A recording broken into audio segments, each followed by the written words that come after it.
My name is Amanda Westbrook, and I have been the host of City Line here in Tacoma for the past 16 years. I call Tacoma my home, and I am just thrilled to have State Representative Beth Dolgio with me and former Mayor of Tacoma, Marilyn Strickland. This is a discussion. It is not a debate. Each candidate will have 2 minutes to answer their questions, and as we have all come to understand the phrase uninterrupted, I have a timekeeper for me, and so I want to get started as we can respect everyone's time and move on here. So I have been given permission by both candidates to refer to them as Beth and Marilyn from this point on. So let's get started. Beth and Marilyn, can I get a thumbs up? Are we ready to go? Excellent. All right. So here is the first question. Depending upon the outcome of the federal elections, there are a variety of radically different experiences you could have in DC next year. Whether it's unified control by Democrats, or a mixture of Republican Senate and Democrat present, or vice versa. How do these scenarios change your individual roles in Congress? And Beth, we're going to start with you first on this one. Okay, well, thank you so much for having us, first of all. But I would say, you know, in my 4 years as a state representative, actually working in a large 148-person legislative body, I gained a lot of experience because I worked with an R-controlled Senate, a D-controlled Senate, a razor-thin House Majority D caucus, and a hefty Majority D House caucus and Senate caucus. And each brings with it challenges. You know, with unified control, which is what we're all hoping for, I imagine, on this call, we need to move quickly and waste absolutely no time passing transformational policies that turn this country around. Policies on healthcare, housing, LGBTQ rights, climate change, police and criminal justice reform, immigration reform, campaign financing. We have a lot to do, and we will have very little time to get it done. And as we are doing that, we absolutely have to communicate clearly with the public about how it impacts them, how it improves their lives, so that we can maintain that majority in the midterms. Now, if we're working with a Republican Senate, then we need to really be laser focused on finding issues where we have a common thread. And I was able to do that quite well when we did have a Senate majority. I worked closely with Judiciary Chair Representative Mike Patton, who on a bill that allowed for a civil legal process for people who, to allow women to end the paternity rights of a child that was kept in and was a result of rape. And so you need to find where is that common ground and how can we get that through and across to help better the lives of people. But regardless, that communications piece about talking with the American public about what we're actually about and working across the aisle, building relationships, none of that changes regardless of who's in control. Those are all things that we need to do, and we need to work fast and quickly. Thank you, Beth. Marilyn, you have 2 minutes. Great. Well, thank you to GSBA for hosting this very important event. It was my honor to work with you very closely as CEO of the Seattle Metropolitan Chamber of Commerce. We testified together in favor of I-1000, the Washington State Diversity, Equity, and Inclusion Act, and I know that we share a lot of values. Your question directly, though, Amanda, is really about how would your role change? And it really doesn't matter who is in Congress or who has a majority and minority. The people that you represent have an expectation that you're going to go to Washington, D.C. to represent them and to get the work done. And of course, you know, as we look at who is in leadership, not just in the legislative bodies, but even in the White House, that sets the tone and tenor for this country and what we expect. So as I think about what's right in front of us, we know that we're in the midst of a pandemic, an economic crisis, and racial injustice. And so for me, it's about addressing the crisis of coronavirus in a meaningful way. And that means working with all people within the party and across the aisle. That's coming up with a national plan. So we have testing, protective equipment, contact contract testing, and also making sure that we get this under control. And here is why. We are not going to have a full economic recovery until we get this coronavirus under control. So that would be my top priority. My second priority is, what do we do to support people in general? People are hurting right now. They need relief funds. And so making that a priority of getting unemployment extended, getting the loans into the hands of small business, but doing everything we can to stabilize the economy. And then I think one thing that's really important here is how we're going to support small business. A lot of people received loans in the last round, and a lot of people did not. So I want to see targeted investments that are going to go directly to small businesses, especially minority and women-owned businesses, because unfortunately, some of them have been left out. And then finally, Amanda, I will just talk about making healthcare more affordable. A lot of people are being kicked off of healthcare because they're losing their jobs, and we have to do what we can to make sure that people have options to stay employed if they can, to get access to healthcare, to support small business, but it starts with addressing the coronavirus, and that is something that should be nonpartisan, and I can work across the aisle to do that. Thank you both. Next question, and Marilyn, we'll start with you. What will you do to pass a new CARES Act? Specifically, how would you address the backlog of people waiting for unemployment across the country and support small business on the brink of closing? You have 2 minutes. Thank you. So the House Democrats did pass the HEROES Act back in May. And this was something that had trillions of dollars of relief for firefighters, teachers, first responders, small businesses, you name it. And sadly, it just went to the graveyard. So I'm hopeful that we will pass something before this year is over, before this election cycle. But knowing that when we go into Congress in January, we will need more relief for more people. So what I hope to see us do is really calibrate and learn from the first 2 sets of CARES Act relief that have gone out, and how we can make sure we are targeted and focused on making sure it gets to the people who need it. And as I think about this, I think about the unemployment situation that we've heard about here in Washington State. And one thing I believe we need to do better is we need to work with our states and cities to see how their infrastructure can handle the sheer volume that is coming their way. One of the challenges that people had in banking and financial institutions and even in state government was that they didn't expect to have so many people needing services. And this is no fault of the public servants. Everyone's doing the best they can with what they have. But let's work with them to find out what structural or technological changes they need so that they can serve people when the federal government sends money to states. And then finally, I will say this. I am a fan of looking at pilot programs for universal basic income. And this is something that has been piloted in Stockton, California. 24 mayors around the country are considering this. And it's really a way to provide a basic stipend to every single person in the United States so that their basic needs are met. Housing, food, basic bills. And so let's get the aid where it's needed. Let's work with states and cities to make sure they have the infrastructure to serve the people. And let's consider something like a universal basic income, because really, if you think about what we're doing now, we're kind of doing that already. Thank you, Marilyn. Beth? Well, thank you for this question. Obviously, our country is hurting, and our small businesses that are really the fabric of our communities are, so many of them are closing their doors and closing them forever. But we do have a responsibility to help those small businesses that are on the brink of closing and that we could actually save. And it is unconscionable that the Senate has failed to act on a second stimulus package when so many people are suffering. So my COVID relief plan is on my website. I encourage you to go look at my 8-point plan. It includes funding for states and local governments. And as a state representative, I am looking at our budget, and I know we are going to be hurting next year and trying to figure out how to put things back together in the state.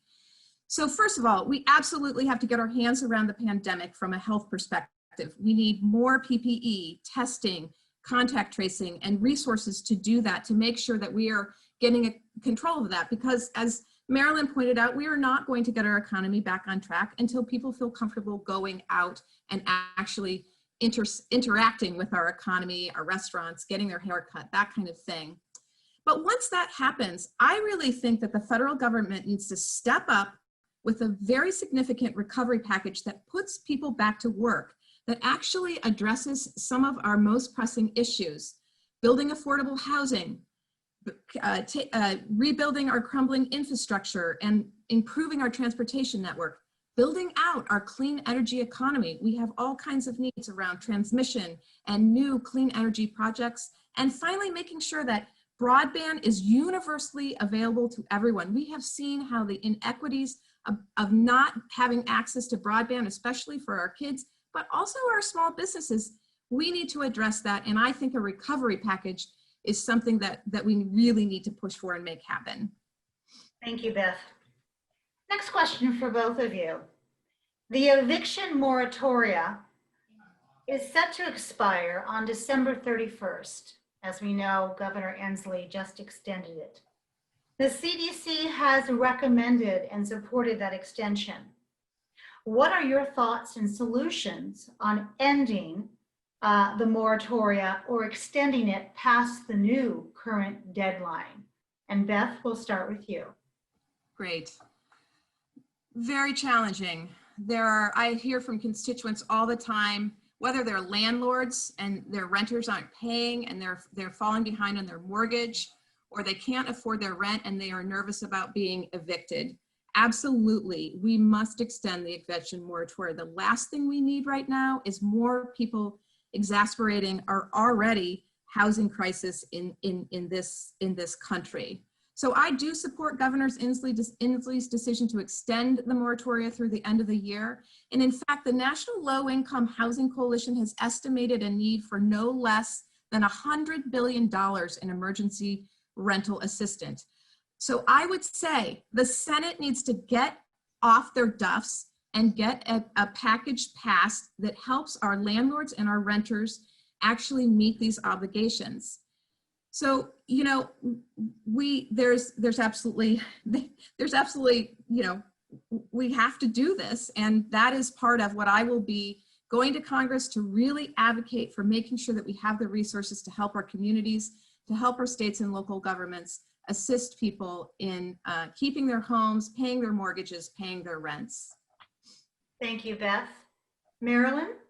Thank you for the question. We definitely support having this moratorium extended. And this also makes the case, however, for why universal basic income can be something that provides security for people to keep them securely housed.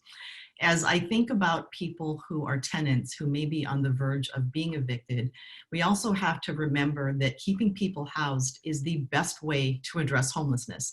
And I say that because it sounds so obvious.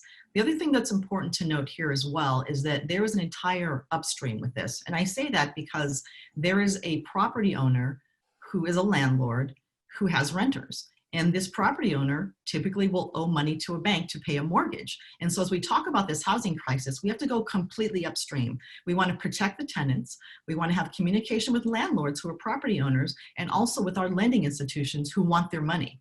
And so as you think about who a landlord is, it can be someone that belongs to a large company that owns a lot of apartment buildings. It can be an elderly couple that owns a duplex and this is their retirement income. It could be someone who's renting a house.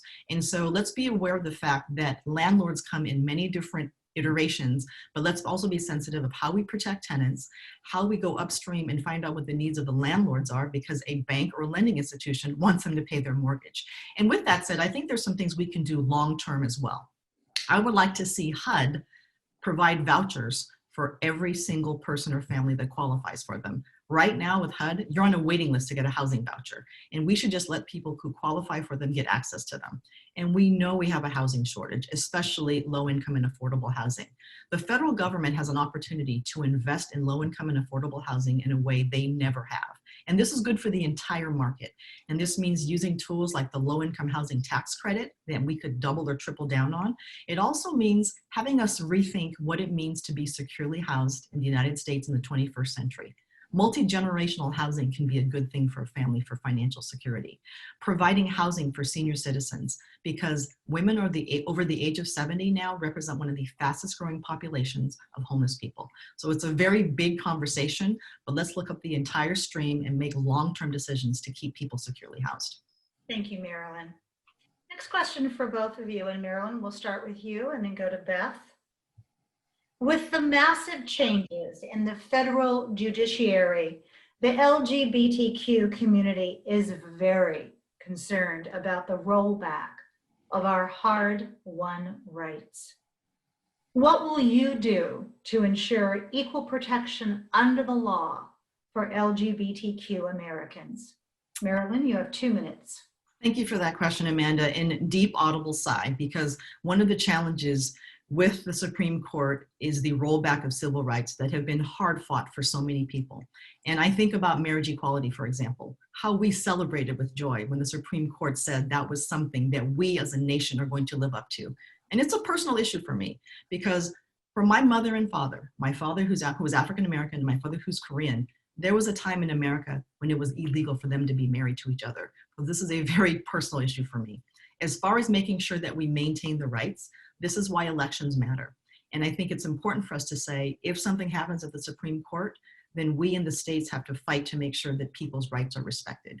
And I'm proud of my record with LGBTQ rights. I won the Rainbow Center Award, Ruby Award, for strong allyship. I was on the front lines when marriage equality was an issue back in 2012. And I'm very proud to have stood with the LGBTQ community when we were talking about transgender bathrooms in Washington state, of all things. But as far as what I want to do, we want to make sure that people are protected from discrimination, and remember that LGBTQ folks are part of a protected class. We want to make sure that LGBTQ youth, who make up a disproportionate share of homeless youth, get the services they need. And we want to make sure as well, when it comes to employment, opportunities, and remembering too that there are intersections. Women who are transgender, who are people of color, are having violence against them in rates that are off the charts. We want to make sure that those hate crimes are persecuted. And then finally, I want to make sure that as we think about what it means to be American, that we always put the values of equity and inclusion front and center. It's who we are, it's what we're supposed to do, and I'm proud of my record of fighting for those rights, and I will continue to do so if I'm elected to Congress. Thank you, Marilyn. Beth, your turn. Well, I would be the first openly LGBTQ member elected to Washington State's delegation.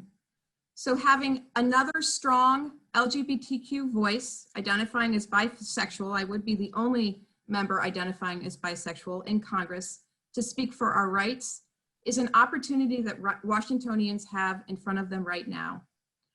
First and foremost, I am proud to be endorsed by the Equality PAC, Victory Fund, and LPAC, as well as the co-chairs of the Equality Caucus, Representative Cicilline and Takano. We must pass the Equality Act that Representative Cicilline has put forward. This bill is a comprehensive approach that protects our rights as the LGBT community. It is super comprehensive and something we really need to work toward, particularly with what's going on at the Supreme Court level and the nightmare of losing what we've already got in place. Now, I have been a proud member of our LGBTQ caucus in the state legislature, and we've done some great work there that I was part and parcel to. We reversed the ban on transgender, or we have eliminated the transgender panic legal ability. We have banned conversion therapy, and we have the Department of Labor doing a Department of Licensing offering gender X on driver's license, something that I led our caucus on and helped to empower and bring forward LGBTQ voices to advocate for that. And finally, the LGBTQ youth have a much higher rate of homelessness, and I worked hard to secure about $3 million as the vice chair of the Capitol budget for the Arlington House in Tacoma that specifically targets getting our LGBT youth housed and served with mental health. Need to reverse the ban on transgender folks in the military. That is absolutely essential and something I will speak out loudly about. Thank you, Beth, and thank you both for that thoughtful answer. 2 more questions.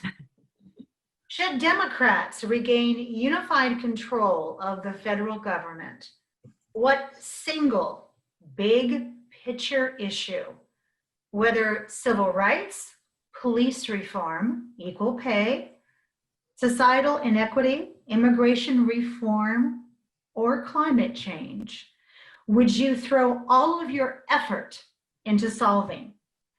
What is the one thing you will not give up on above all else? And Beth, we're going to start with you first. Great. Well, I think you can ask anyone that has worked closely with me in the legislature. I simply don't give up on anything. I am a tenacious advocate, constantly thinking of new strategies to get done what we set out to do. And that has been on a wide array of policy, whether it's the housing bill that provides access to 1.5 billion to cities and counties to provide housing and mental health services to our chronically homeless neighbors that I passed this last session, or the strongest toxics reduction bill in the nation that I negotiated, or the first of its kind green buildings bill. I have been able to prioritize not just one issue that I wake up and think about every day, but I've been able to deliver on all kinds of legislation. So I actually reject the idea of the question and say there is really, there are so many things that I will accomplish and work toward when I'm a member of Congress. But I will say there is no question that the first order of business in Congress is the recovery from this pandemic. And again, interwoven into that is the opportunity to put people back to work, addressing several of these pressing issues that you mentioned, whether that's infrastructure, clean energy, housing, broadband. And the final thing is we absolutely have to start with cleaning up our elections. It has been a mess. People are feeling very uncertain about whether or not we're going to have a real outcome on November 3rd. And HR 1, that was the top priority of this current congressional session.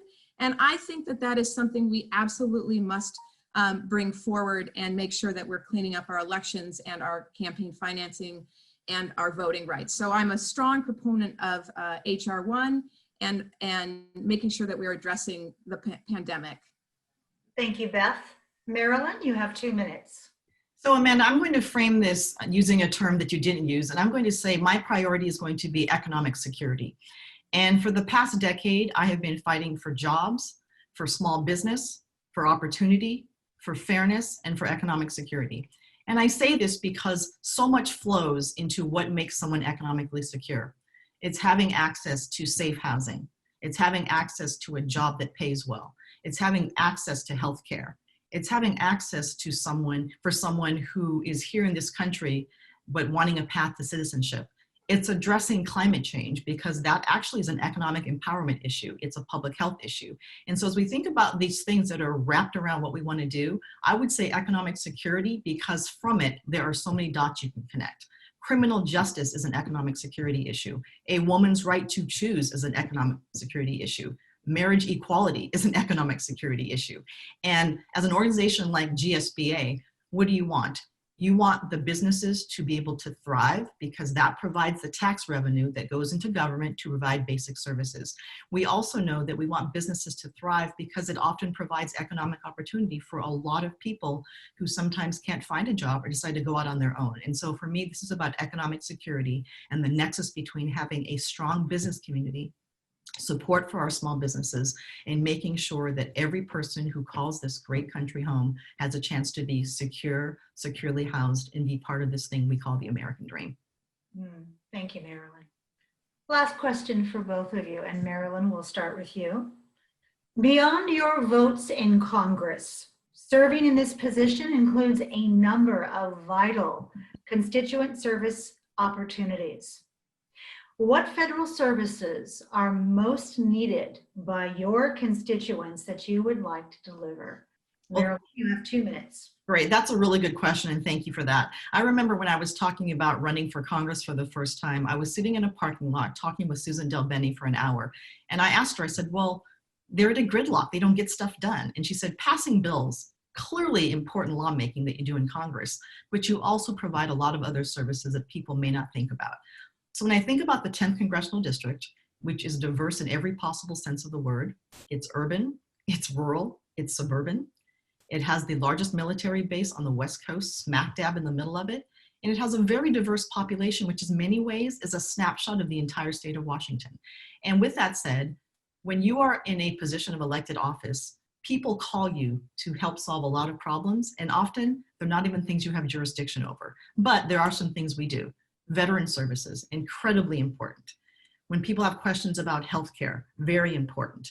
And of course, the COVID relief. people are going to be calling my office if I'm elected to say, what's happening with my unemployment? I need help with this. What can I do?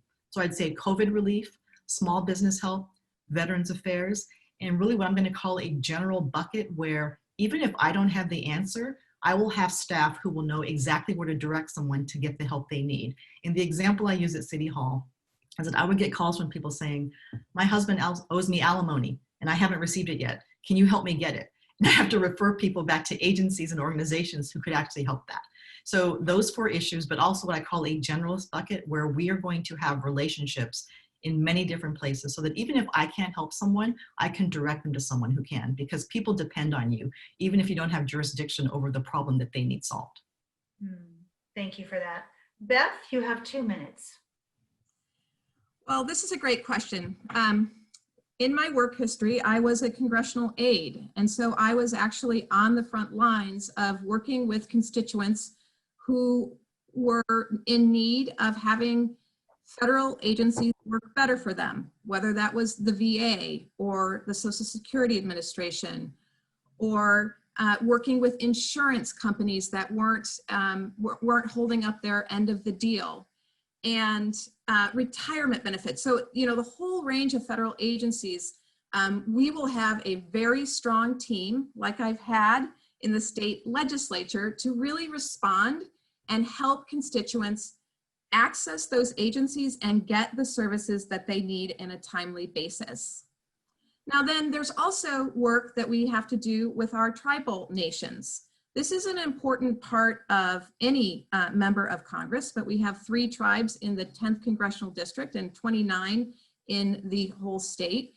And we have an obligation. These are nations, and we need to have nation-to-nation relationships with them and make sure, because we have chronically underfunded and not lived up to our commitments to our tribal nations. So that is a place where I will definitely bring on a tribal liaison who can work with our tribes and make sure that we are supporting them in education, healthcare, and you know, all the other services, natural resources, those kinds of things. But most importantly, I always say, I am only as good of a legislator as my constituents help me be. And so my door will be open. I will bring people in. We will talk about the issues. There are a number of bills that I put forward in the state legislature that were a direct result of conversations with my constituents, and that I will definitely do. And then in terms of our workers, I'm super proud to be endorsed by a whole slew of essential workers, nurses, firefighters, grocery store workers, teachers, electricians, carpenters, and I will work closely with them to make sure that their rights as workers are represented in Washington, D.C. I want to thank both of you for your time today, for your heartfelt, well thought out answers. And I want to, on behalf of GSBA, thank you for your support and wish you the best coming up here on November 3rd. Thank you very much for your time. Thank you, Amanda, for being a gracious host as always. Thank you, Amanda. Thank you, Matt. You're more than welcome.